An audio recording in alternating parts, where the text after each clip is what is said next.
one woman making her voice heard through social media, hoping to amplify others in the process. Leah Shields live for us downtown with that mission. Good morning, Leah.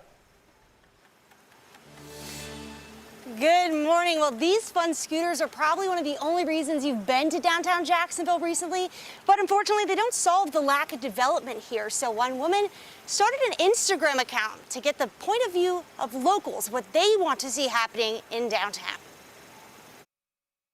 I feel like a really good place to start would just be to honestly get the honest opinions from the community. Feedback.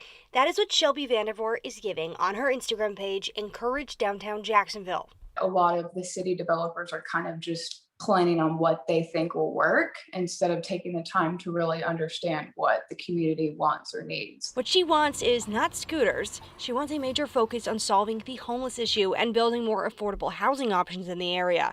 Something she recently posted about, saying this old parking structure is being transformed into apartments soon. City leaders like Roy Diamond know that more work needs to be done. So certainly I can understand the vision of having an incredible downtown. I understand why people are excited about it, but it's also money. And sometimes the amount of money we have to spend to make something happen is just too high. So we saw that happen recently when these Lot J plans didn't pass.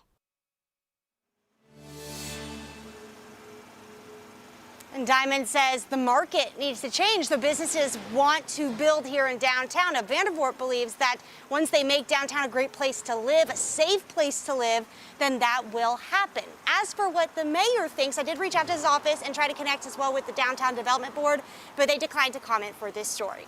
In downtown Jacksonville, Leah Shields, First Coast News on your side.